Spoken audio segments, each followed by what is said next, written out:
10 টাকার সুজির প্যাকেট দিয়ে খুব সুন্দর একটা মুখরোচক নাস্তা বানাবো, যেটা গরম চায়ের সঙ্গে খেতে খুবই মজা লাগে।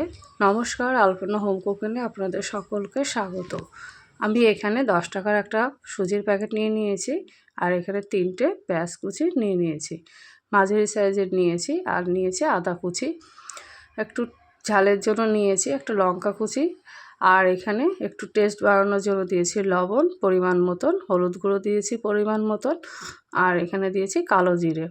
কালো জিরে দেওয়াতে একটু টেস্ট বাড়ে। আর দিয়েছি কারি পাতা। কারি পাতা না দিলেও চলে আপনাদের, যদি না দেন তাহলে অসুবিধে নেই, কিন্তু কারি পাতা দিলে একটু টেস্ট ভালো হয়। আর দিয়েছি 2 টেবিল চামচ বড় চামচের চালের গুঁড়ো দিয়ে সামান্য পরিমাণ জল ছিটিয়ে ছিটিয়ে, একবারে জল দেবো না, অল্প অল্প করে আমি জল ছিটিয়ে ছিটিয়ে আমি এটা ভালো করে মাখিয়ে নেব। মাখিয়ে নিয়ে আমি 10 মিনিটের জন্য রেস্টে রেখে দেব। এতে করে সুজিটা একটু ফুলে উঠবে। যদি পরে আরও জল লাগে সামান্য পরিমাণ জল দিয়ে আমি ভালো করে এটা মাখিয়ে নিয়ে নেব। অন্যদিকে আমি কড়াইতে গরম করতে দিয়ে দিয়েছি উনানে, আর কড়াই গরম হয়ে আসলে এখানে আমি পরিমাণ মতন রান্নার তেল দিয়ে দিয়েছি।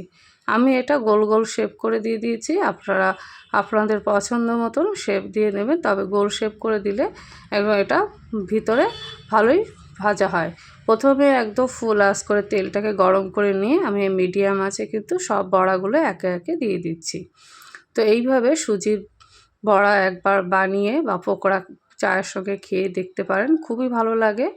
আর মশলা কিন্তু খুবই কম দিয়েছি, গরমে কিন্তু এটা খেতে খুবই ভালো। প্রত্যেক দিন বিকালবেলা চায়ের সঙ্গে একটু টানা হলে ভালো লাগে, তো সেই হিসেবে এটা বানিয়ে নিলাম। আমার মোটামুটি কমপ্লিট হয়ে গেছে, আর প্লেটে বেড়ে নিলাম। দেখুন কত সুন্দর হয়েছে। যদি ভালো লেগে থাকে একটা সাবস্ক্রাইব দিয়ে আবার পাশে থাকবেন।